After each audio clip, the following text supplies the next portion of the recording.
Target ಅಲ್ಲಿ ಇದ್ದೀರಾ ಅಂದ್ರೆ ಫೋಟೋಗಳಲ್ಲೆಲ್ಲ ಟಾರ್ಗೆಟ್ ಮಾಡಿದ್ರು ಅಂತ ಅನಿಸ್ತಾ ನಿಮ್ಮನ್ನ? ಸ್ವಲ್ಪ ಅನ್ನಿಸ್ತು ಸರ್. ಯಾವ ತರ?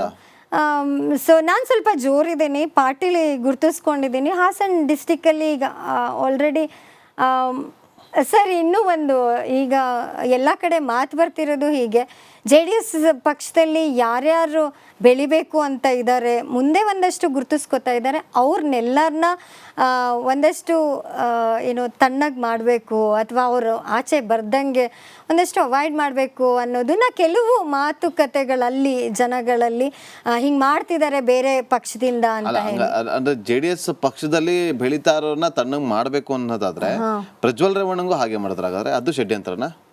ಅದು ನನಗೆ ಗೊತ್ತಿಲ್ಲ ಸರ್, ಬಿಕಾಸ್ ಅದು ಪ್ರೂವ್ ಆದ್ಮೇಲೆ ಗೊತ್ತಾಗಬೇಕು. ಅದು ವಿಡಿಯೋಗಳೇನಿದೆ. ಹೇಗೆ ಹೇಳ್ತೀರಿ JDS ಪಕ್ಷದಲ್ಲಿ ಬೆಳೀತಾ ಇರೋರ್ನ ತುಳಿಯೋದಕ್ಕೆ ಈ ತರ ನಾನು ಹೇಳೋದಕ್ಕಿಂತ ಕಾರ್ಯಕರ್ತರ ಲೆವೆಲ್ ಅಲ್ಲಿ ನೀವು ಹೇಳ್ತಾ ಇದ್ದೀರಾ ಅಥವಾ ಲೀಡರ್ ಲೆವೆಲ್ ಅಲ್ಲಿ ಹೇಳ್ತಾ ಇದ್ದೀರಾ?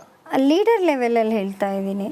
ಕಾರ್ಯಕರ್ತರುಗಳು ಈಗ ಅಂದ್ರೆ ಸ್ವಲ್ಪ ಜೋರಿರೋರ್ನ, ಈಗ ವಾಯ್ಸ್ ರೈಸ್ ಮಾಡೋ ಅಂತವ್ರನ್ನ ಮುಂದಿನ ದಿನಗಳಲ್ಲಿ ಸರ್, ಅದು ಹಾಸನ್ ಡಿಸ್ಟ್ರಿಕ್ಟ್ JDS ಭದ್ರಕೋಟೆ, ಈ ವಿಷಯ ಆಗಿಲ್ಲ ಅಂತ ಹೇಳಿದ್ರೇನು ಮುಂದೆ ಒಳ್ಳೆ ನೇಮ್ ಆಗ್ತಾ ಇತ್ತು JDS ಪಕ್ಷದಲ್ಲಿ. ಈಗಾಗಲೇ NDAಗೇನು ಅದು ಇದಾಗಿರೋದ್ರಿಂದ ಸೊ ಮುಂದೆ ಒಳ್ಳೆ ದಿನಗಳು ಬಂದೇ ಬರೋದು. ಇದು ಷಡ್ಯಂತ್ರನೂ ಇರ್ಬೋದು. ಯಾಕೆ ಸರ್ ಅವಾಗಲೇ ರಿಲೀಸ್ ಮಾಡಬೇಕಿತ್ತು ಇವನ್ನೆಲ್ಲ?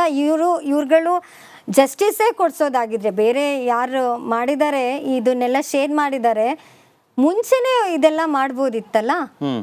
ಆ ಎಲೆಕ್ಷನ್ ಟೈಮಲ್ಲೇ ಯಾಕೆ ಮಾಡ್ಬೇಕಿತ್ತು ಇವರು? ನಿಮ್ಗೆ ಯಾವಾಗ ಗೊತ್ತಾಯ್ತು ಈ ತರದ್ದು ವಿಚಾರಗಳು ಇದೆ ಅಂತ ಹೇಳಿ? 5 days ಬಿಫೋರ್ ಸರ್. ಎಲೆಕ್ಷನ್ಗೂ 5 days ಬಿಫೋರ್? ಹೌದು. ಹೇಗೆ ಗೊತ್ತಾಯ್ತು? ಒಬ್ಬ ವ್ಯಕ್ತಿ ಅದನ್ನ ಹೇಳ್ತಾರೆ, ಪೆನ್ ಡ್ರೈವ್ಗಳು ಈ ತರ ಶೇರ್ ಆಗ್ತಾ ಇದೆ ಅಂತ ಹೇಳಿ. I don't know, I can take their name or I don't know. ನಾವು ಅದು ಕೇಳಲ್ಲ, ಯಾರು ಅಂತ ಕೇಳೋದು ಇಲ್ಲ.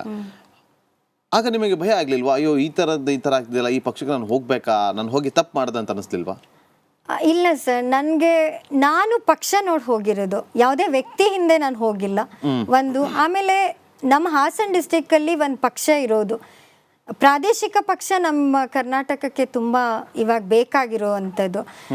ಬಿಕಾಸ್ ಎಲ್ಲ ನ್ಯಾಷನಲೈಸ್ ಪಾರ್ಟೀಸ್ಗಳೇ ಇರೋದು. ನಮ್ಮ ಕರ್ನಾಟಕದಲ್ಲಿ ಒಂದು ಕನ್ನಡ ಪಕ್ಷ ಇದ್ದರೆ ನಮಗೂ ಒಳ್ಳೆಯದು. ನಾಳೆ ನಮಗೆ ಯಾವುದೇ ರೀತಿಯ ಅನ್ಯಾಯ ಆಗುವಾಗ ವಾಯ್ಸ್ ರೈಸ್ ಮಾಡೋಕ್ಕಾದ್ರೂ ಒಂದು ಪಾರ್ಟಿ ಬೇಕು. ಸೊ ಇದು ನಾನು ಸ್ವಲ್ಪ ಕನ್ನಡ ಪರ ಅಥವಾ ಕಾವೇರಿ ಹೋರಾಟದ ಪರ ಇದೆಲ್ಲ ಓಡಾಡುವಾಗ ನನಗೆ ಇದು ಫೀಲ್ ಆಗಿತ್ತು, ನಾನು ಪ್ರಾದೇಶಿಕ ಪಕ್ಷಗಳಿಗೇನೆ ನಾನು ಸಪೋರ್ಟ್ ಮಾಡಬೇಕು ಅಂತ ಹೇಳಿ. ಅದ್ರ ಜೊತೆಗೆ ದೇವೇಗೌಡರು ಮಾಡಿರುವಂತ ಕೆಲಸಗಳು ನನಗೆ ಇನ್ಸ್ಪೈರ್ ಮಾಡಿದ್ದು ಹೌದು. ಆಮೇಲೆ ಎಲ್ಲಾ ಜಾತಿ ಅದು ಇದು ಅನ್ನೋ ಇದರಲ್ಲಿ ರೈತರಿಗೋಸ್ಕರ ಒಂದು ಪಕ್ಷ ಇದೆ ಅಂತ ಹೇಳಿದ್ರೆ JDS ಪಕ್ಷ. ಮೇಡಮ್ ಏನ್ ಗೊತ್ತಾ, ನಾನು ನೇರವಾಗಿ ಹೇಳ್ತಾ ಇದ್ದೀನಿ, ನಾನು ಇಂಟ್ರಾಗೇಷನ್ ಮಾಡ್ತಾ ಇಲ್ಲ. ಜಸ್ಟ್ ಒಬ್ಬ ಪತ್ರಕರ್ತನಾಗಿ ನಿಮ್ಮನ್ನ ಒಂದಷ್ಟು ವಿಚಾರಗಳನ್ನ ನಿಮ್ಮನ್ನ ತಿಳಿಸುವಂತ ಕೆಲಸ, ತಿಳಿದುಕೊಳ್ಳುವಂತ ಕೆಲಸವನ್ನ ಮಾಡ್ತಾ ಇದ್ದೀನಿ ಅಷ್ಟೇ ವಿನ ಬೇರೆ ಏನೂ ಇಲ್ಲ. ವಿಚಾರಣೆ ಕರೆದ್ರು, ವಿಚಾರಣೆಗೆ ಹೋದ್ರಿ, ಏನಾಯ್ತಲ್ಲಿ? ಸರ್ ಈಗ ಫಸ್ಟ್ ಕೇಳಿದ್ರು ನನಗೆ ಹೇಗೆ ರಿಲೇಟೆಡ್, ಲೈಕ್ JDS ಹೆಂಗೆ ನನಗೆ ಕನೆಕ್ಟೆಡ್ ಆಗಿದ್ದು ಅಂತ ಹೇಳಿ. ನನ್ನ ಗ್ರಾಮ ಪಂಚಾಯತಿಲಿ ಬಂದು ಅವರು ಜಾಸ್ತಿ ಇದ್ದಿದ್ದೆ JDS ಅವರು. ಸೊ ಒಂದಷ್ಟು ಅಲ್ಲಿಂದನೇ ನನಗೆ, ಬಿಕಾಸ್ ಇದು ನನಗೆ ಹೊಸ್ತು, ಗ್ರಾಮ ಪಂಚಾಯತಿನೇ ನನ್ನ ಫಸ್ಟ್ ಪೊಲಿಟಿಕಲ್ ಕರಿಯರ್ ಇದ್ರಿಂದ ಅದ್ರ ಜೊತೆಗೆ ಇಂಡಿಪೆಂಡೆಂಟಾಗಿ ಗೆದ್ದಿದ್ದೆ. ನೆಕ್ಸ್ಟು ಅವ್ರಗಳ ಜೊತೆ ಕೆಲಸಗಳು ಮಾಡುವಾಗ ಒಂದಷ್ಟು ಅವ್ರ ಜೊತೆ ಬಾಂಧವ್ಯ ಬೆಳೀತು. ನೆಕ್ಸ್ಟ್ ಡೇಸ್ಗಳಲ್ಲಿ ಸಕಲೇಶ್ಪುರ ತಾಲೂಕು ಮಟ್ಟದಲ್ಲಿ ಅಲ್ಲಿರೋ ಮುಖಂಡರುಗಳು ಒಂದಷ್ಟು ಆ ಥರ, ಯಾಕೆಂದರೆ ನಾನು ಹುಟ್ಟಿದ್ದು ಅಲ್ಲೇ ಬೆಳೆದಿದ್ದು ಓದುವಾಗ ಇದ್ದಿದ್ದು ಅಲ್ಲೇ ಇದ್ದಿದ್ದರಿಂದ ಸೊ ನನಗೆ ಅದು ತುಂಬ ಈಸಿ ಆಯಿತು. ನನಗೆ ಅಲ್ಲಿ ಜನಗಳೆಲ್ಲ ಜಾಸ್ತಿ JDS ಪಕ್ಷದಲ್ಲೇ ಇದ್ದಿದ್ದರಿಂದ ನಾನು ಅಲ್ಲಿ ಗುರ್ತಿಸ್ಕೊಳ್ಳೋಣ ಅಂತ ಹೇಳಿ ನಾನು ಇದು ಮಾಡ್ಕೊಂಡಿದ್ದೆ. ಸೊ ಇಲ್ಲಿ ಇವ್ರು ಏನು ಕೇಳ್ತಾರೆ ಅಂದರೆ, ನೀವು JDS ಪಕ್ಷನೇ ಯಾಕೆ ಸೆಲೆಕ್ಟ್ ಮಾಡ್ಕೊಂಡ್ರಿ? ಓಕೆ, ಅಂದ್ರೆ ಇವತ್ತು JDS ಪಕ್ಷನೇ ಟಾರ್ಗೆಟ್ ಮಾಡಿದಾರೆ ಅಂತನಾ? ಹೌದು ಸರ್. ಹೇಗೆ ಹೇಳ್ತೀರಿ, ಹೇಗೆ ಟಾರ್ಗೆಟ್ ಮಾಡಿದ್ರು? ನೋಡಿ, ಹಾಗಾದ್ರೆ ಪ್ರಜ್ವಲ್ ರೇವಣ್ಣ ಮಾಡಿರೋದು ತಪ್ಪಲ್ವಾ? ಅವ್ರು ಮಾಡಿರೋ ತಪ್ಪು ಇರ್ಬೋದು ಸರ್. ನಾನು ಕೇಳೋದು, ಈಗ ಟಿಕೆಟ್ ಸಿಗ್ತಾ ಇರ್ಲಿಲ್ವಲ್ಲ, ಇವ್ರು ಮುಂಚೆನೆ ಹೇಳ್ಬಿಟ್ಟಿದ್ರೆ, ಮುಂಚೆನೆ ಇವರು ಏನಾದರೂ ಅದನ್ನು ಆಚೆ ತೆಗೆದು ಅವ್ರು ನಿಜವಾಗ್ಲೂ ಒಳ್ಳೆ ಜನಗಳಾಗಿದ್ದಿದ್ರೆ ನಾನು ಹೇಳೋದು. ಆಮೇಲೆ ಸರ್ ನಾನು ಇನ್ನೂ ಒಂದು ಹೇಳ್ತೀನಿ, ಪೆನ್ ಡ್ರೈವ್ ಬಂದಾಗಲೂ ನಾನು ಕೇಳಿದ್ದು ಒಂದೇ, ಅಂದರೆ ಒಂದು ಈ ಥರ ವಿಡಿಯೋಗಳಿದೆ ಅಂತ ಹೇಳುವಾಗ ಯಾರನ್ನ ಕೇಳಿದ್ರಿ? ಎಲ್ಲರೂ ಜನಗಳು ಒಂದಷ್ಟು ಮಾತುಕತೆ ಬಂತಲ್ಲ, ಒಂದು ಕಡೆ ಅಲ್ಲ ಅದು ಶೇರ್ ಆಗಿದ್ದು, ಎಲ್ಲ ಕಡೆ ಶೇರ್ ಆಗ್ತಾ ಇತ್ತು. ಸೊ ಎಲ್ಲ ಜನಗಳು ಮಾತಾಡೋಕೆ ಸ್ಟಾರ್ಟ್ ಮಾಡಿದ್ರು. ಆಗಲೂ ನಮ್ಮಲ್ಲಿ ಒಂದೇ ಕ್ವೆಶನ್ ಬಂದಿದ್ದು, ಅಲ್ಲಿ ಯಾರೋ ಸೋಲ್ಸೋಕ್ಕೆ ಅಥವಾ ಯಾರೋ ಗೆಲ್ಸ್ಕೊಳ್ಳೋಕ್ಕೋಸ್ಕರ ಹೆಣ್ಮಕ್ಳುಗಳದ್ದು ಇದನ್ನು ಹಾಳು ಮಾಡಿದ್ರು ಅವರು, ಏನೋ ರೆಸ್ಪೆಕ್ಟ್ಸ್ ಅಥವಾ ಇನ್ನೊಂದನ್ನು. ಸೊ ನಮಗೆ ಅದೆಲ್ಲ ಬೇಜಾರಿತ್ತು. ಹಾಗೆ ಅಂತ ಹೇಳಿ JDS ಪಕ್ಷದಲ್ಲಿ ಇರೋರೆಲ್ಲ ಕೆಟ್ಟವರು ಅಂತ ಹೇಳೋಕ್ಕಾಗಲ್ಲ.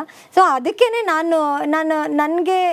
ನಮಗೆ ಎಲ್ಲಿ ಒಳ್ಳೇದಿದೆ, ಅವಕಾಶಗಳು ಒಳ್ಳೇದಿರುತ್ತೆ, ನಾನು ಅಲ್ಲಿ ನಿಂತ್ಕೊಂಡು ನಾನು ಈಗ ಹೋಗಬೇಕು. ಈಗ ಅವರು ಪ್ರಜ್ವಲ್ ರೇವಣ್ಣ ಕೆಟ್ಟವರೋ ಒಳ್ಳೆಯವರೋ ನನಗೆ ಗೊತ್ತಿಲ್ಲ, ಬಟ್ ಪಕ್ಷದಲ್ಲಿ ಒಳ್ಳೇದಿದೆ, ಆ ಪಕ್ಷದ ಸಿದ್ಧಾಂತಕ್ಕೆ ನಾನು ಒಪ್ಕೊಂಡು ನಾನು ಒಬ್ಬ ಹೋರಾಟಗಾರ್ತಿ ಆಗಿದ್ದೆ ಅಂತ ನೀವು ಹೇಳ್ಕೊಂಡ್ರಿ.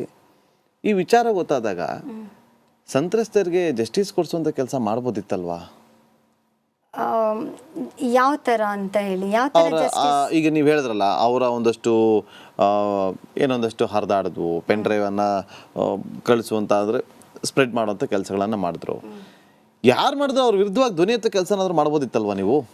ಸರ್, ಯಾರು ಹರಿದಾಡಿಸ್ತಾ ಇದ್ರು ಅನ್ನೋದೇ ಗೊತ್ತಾಗ್ತಿರ್ಲಿಲ್ವಲ್ಲ ಸರ್. ಆಮೇಲೆ ಇನ್ನೊಂದೇನಂತ ಹೇಳಿದ್ರೆ, ಯಾರ ವಿರುದ್ಧ ಅದನ್ನು ಕೊಡಬೇಕು ಅನ್ನೋ, ಆಮೇಲೆ ನಮಗೇನು ಫಸ್ಟ್ ಹೇಳ್ತಾ ಇದ್ದಿದ್ದು ಗೊತ್ತು, ಈ ಥರ ಪೆನ್ ಡ್ರೈವ್ ಈ ಥರ ಇದೆ ಆ ಥರ, ಬಟ್ ನಾವು ಯಾರೂ ಆ ಥರ ನೋಡಿರಲಿಲ್ಲ.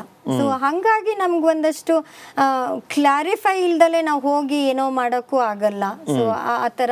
ಆಮೇಲೆ ಕೆಲವರು ಹೇಳೋಕೆ ಸ್ಟಾರ್ಟ್ ಮಾಡಿದ್ರು ಇದೆಲ್ಲ ಫೇಕ್ ಅಂತ ಹೇಳಿ, AI ಇಂದ ಏನೋ ಸಮಥಿಂಗ್ ಇವಾಗೆಲ್ಲ ಬರುತ್ತೆ ಅಲ್ಲ, ಆ ಥರ ವಿಡಿಯೋಗಳು ಅಂತ ಹೇಳೋಕೆ ಸ್ಟಾರ್ಟ್ ಮಾಡಿದ್ರು. ಸಡನ್ನಾಗಿ ನಮಗೇನು, ನಾವು ಹಳ್ಳಿಯಲ್ಲಿ ಇದ್ದಿದ್ದರಿಂದ ನನಗೆ ಸಡನ್ನಾಗಿ ಆ ಥರ ಕೇಸ್ ಹಾಕ್ಬೋದು ಅನ್ನೋದೆಲ್ಲ ನಮಗೆ ಗೊತ್ತಾಗಲಿಲ್ಲ. But I inform to everybody, like ಅವ್ರ ಫ್ಯಾಮಿಲಿಗಳಲ್ಲಿ ಎಲ್ಲರಿಗೂ ಇನ್ಫಾರ್ಮ್ ಮಾಡಿದ್ದೀನಿ, ಈ ಥರ ಇದೆ ಅಂತ ಇದ್ದಾರೆ ಅನ್ನೋದನ್ನ ನಾನು ಎಲ್ಲರಿಗೂ ಇನ್ಫಾರ್ಮ್ ಮಾಡೋಕ್ಕೆ ಟ್ರೈ ಮಾಡಿದ್ದೀನಿ.